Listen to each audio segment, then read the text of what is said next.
calculating the specs and knowing the specs for what size breaker and what size wire for a dryer, for average residential dryer, home dryer, for an electrical dryer. So the average dryer, there are several different types of prongs. There's the 3 and maybe the 4 prong outlet that plugs in, but on the wire and the breaker, normally for residential, generally speaking, this is not a universal statement, but generally it's a 10 gauge wire and a 30 amp breaker. So for a dryer for residential, normally it would be somewhere in the range of a number 10 gauge wire. Some people call it Romex. And then the 30 amp breaker. So the 30 amp breaker would look something like this. It would be a double pole breaker. So double pole meaning 1, 2. So normally, if I'm not mistaken here, don't quote me here, but this may be 2 hots for 240, say 120, 120.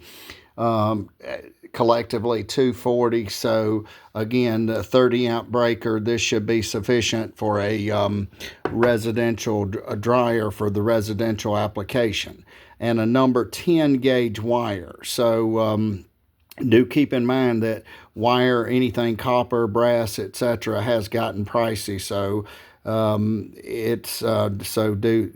be fully aware of this, and also if you're wiring this up, make sure you leave enough slack on both ends so you don't have to put a juncture box, so you can hit a home run all the way straight from the breaker all the way to the plug-in or the outlet that you need. And make sure when buying the outlet to get the outlet for the dryer. Sometimes it can be confusing, and some people confuse the outlet for the stove. So just make sure that you get it, and make sure if you can take the pigtail with you or snap a picture of the pigtail and have it on your phone when you go to buy it, this would help out, because this tells you if you have a 3 or 4 prong and the configuration of your wiring. So normally the dryer for residential is going to be a number 10 gauge wire and a 30 amp breaker.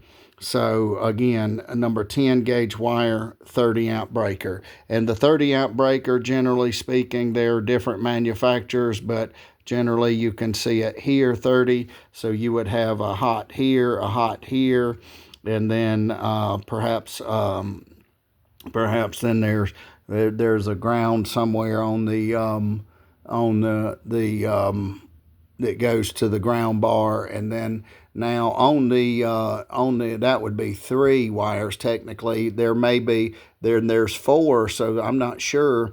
The electricians can add this to the comments, but you would have 2 hots, and I'm not sure if you would have a neutral. Normally 240 and above, it's so difficult to say, but some of the newer stuff maybe have 2 hots, like a black, a red, and then a white, and then a green. And I mean, not the green, but just the bare copper wire that would go to your, I guess it would be called, I'm not certain, the bus bar or whatnot.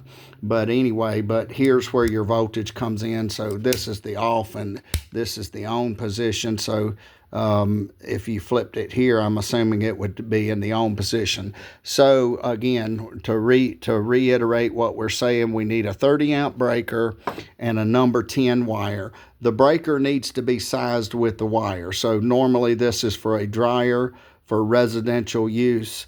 And so a number 10 gauge wire and a 30 amp breaker. Again, dryer, number 10 gauge wire, 30 amp breaker, and the breaker would look like this. The wire would come here. This would fit in your breaker box, but you need to snap a picture perhaps of your breaker box and know exactly what kind of breakers you have. If the breakers are interchangeable, for instance, like Square D may have 2 different types of breakers, then you may have the Siemens and different. So you need to know what particular breaker you have in your breaker box to get the correct breaker that will fit into your box. And that would be according to according to your breaker box. But again, number 10 wire, 30 amp breaker often will work perhaps for the dryer for residential. Thank you for watching, and have a wonderful day.